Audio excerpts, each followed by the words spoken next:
ગુજરાતનો આવાજ।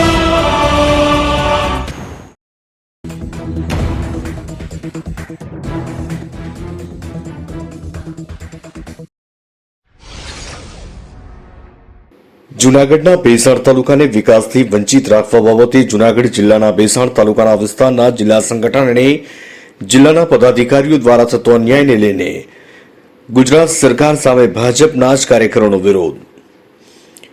જૂનાગઢ જિલ્લાના ભેસાણના અક્ષરધામ સોસાયટીના શિવ મંદિરના મેદાનમાં જૂના ભાજપના આગેવાનો અને કાર્યકરો ખેડૂત આગેવાનો દ્વારા ભેસાણને વર્ષોથી વિકાસથી વંચિત રાખવામાં આવ્યો છે, જેમાં અધિકારીઓ અને પદાધિકારીની મિલીભગતને કારણે ભેસાણ તાલુકો ભોગ બની રહ્યો છે, જેવી રજૂઆત ભાજપના જ પૂર્વ તાલુકા પ્રમુખો આગેવાનોએ લેખિતમાં ગુજરાતના મુખ્યમંત્રીને રજૂઆત કરી।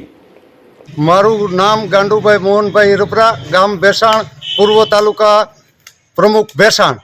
મારે પહેલું તો એ સરકારશ્રીને વિનંતી કરવાની છે કે સર્વ યોજનાનું પાણી જે અમારા ભેસાણમાં ઉબેન નદીમાં છોડવાનું હતું એ પાણીની પાઇપલાઇન અત્યંત નબળી અને ખરાબ હોવાને કારણે અમને એ પાણીથી વંચિત રાખ્યા છે અને એકવાર વાલ ખોલ્યો તો ખેડૂતોના ખેતરોમાં પાણી લીક થઈ અને વહી જાય છે। એથી સૌની યોજનામાં પણ અમને ભેસાણ તાલુકાને વંચિત રાખ્યા છે।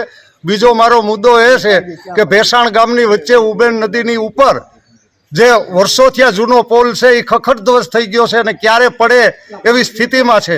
અમે ઘણી વખત સરકારશ્રીમાં રજૂઆત કરી, પરંતુ અંદરને અંદર ભાજપના સંગઠન કાર્યકરોએ એ પુલને 2 વખત નામંજૂર કરાવ્યો।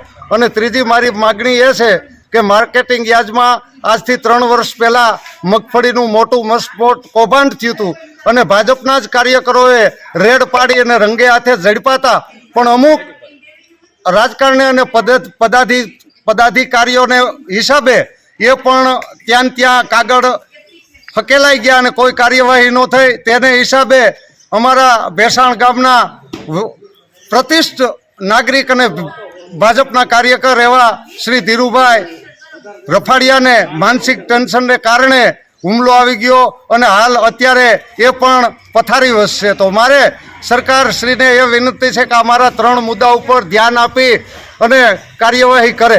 હવે ખાસ કરીને લોકસભા આવી રહી છે, હવે તમારી શું તૈયારી છે? લોકસભા જ્યારે આવી રહી હોય અને ચુડાસમા સાહેબ આ 3જી ટર્મમાં હેટ્રિકમાં જેને ટિકિટ મળી છે અને અમે વર્ષોથી આ ભાજપમાં કામ કરીએ છીએ અને અવારનવાર રજૂઆત કરવા છતાં પણ અમારા પ્રોપર ભેસાણ ગામનું કામ ન થતું હોય ત્યારે અમને ખરેખર દુઃખની લાગણી તો હોય જ, પરંતુ પક્ષને હારે અમે સંકળાયેલા લોકો છે એ અમે ઘણીવાર રજૂઆત કરીએ છીએ। હવે આ વખતે અમારું આ 3ય મુદ્દાને ધ્યાનમાં લઈ અને તાત્કાલિક કામ કરે એવી અમારી માગણી છે, જેમાં 10 મુદ્દાની રજૂઆત કરાઈ। ભાજપના આગેવાનો એવું કહી રહ્યા છે કે જિલ્લા ભાજપ સંગઠન દ્વારા લોકોને એવું કહેવામાં આવે છે કે તમારા તાલુકામાંથી ભાજપને પૂરતા મત નથી મળતા, તેવું કહીને કોઈ પણ કામકાજમાં ધ્યાન આપવામાં આવતું નથી તેવું કહીને ભેસાણ તાલુકા પ્રત્યે કિન્નાખોરી રાખવામાં આવે છે। બેઠકમાં 10 મુદ્દા પર ચર્ચા કરાઈ અને સીએમને લેખિત રજૂઆત કરાઈ છે, જેમાં પ્રથમ મુદ્દો કેન્દ્રીય મંત્રી મનસુખ માંડવિયાએ ભેસાણની જનતાને 2019માં લોકસભાના ભેસાણના પ્રવાસે આવેલ અને જનતાને વચન આપ્યું હતું કે જેતપુર દેવકી ગાલોલ બગસરા રોડનું કામ વહેલી તકે થશે, પણ આજ દિન સુધી થયેલ નથી તેવા ખોટા વચનો લોકસભાની ચૂંટણી 2019માં કરવામાં આવી, જેમાં ભાજપના બીજા મંત્રી એવા ભાવુક ઉઘાડે વચનો આપ્યા હતા જે હજુ સુધી થયા નથી।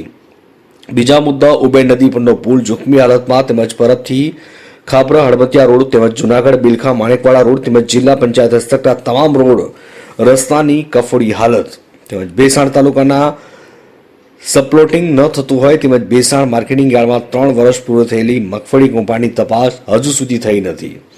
ત્યારે ભેસાણ તાલુકાના બસવાડા ગામ અને ભટગામના ગામોમાં ગામતળ ન હોવાથી કોઈ મકાન તેમજ પ્લોટિંગના દસ્તાવેજ થતા નથી। ત્યારે ભેસાણનો ખાસ મુદ્દો પૂર્વ મુખ્યમંત્રી કેશુભાઈ પટેલ સરકારે સૌની યોજના મંજૂર કરાઈ, પણ આજ દિવસ સુધી ભેસાણને લાભ નથી મળ્યો। પાઇપલાઇનની કામગીરી નબળી પુરવાર થઈ। તેમજ ખાસ મુદ્દો કે ભેસાણથી જૂનાગઢ મુખ્ય રોડ રસ્તા 2 વખત પાસ થયા પણ કામ શરૂ નથી કરાયું। ભાજપના આગેવાનો દ્વારા કિન્નાખોરી રાખી બંધ કરી દેવાયો છે।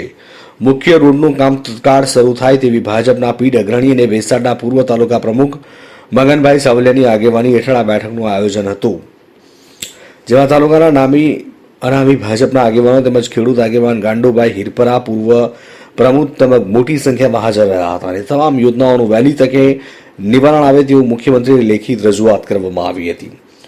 જુનાગઢ ભેસાણથી કાસમ હોથીનો રિપોર્ટ.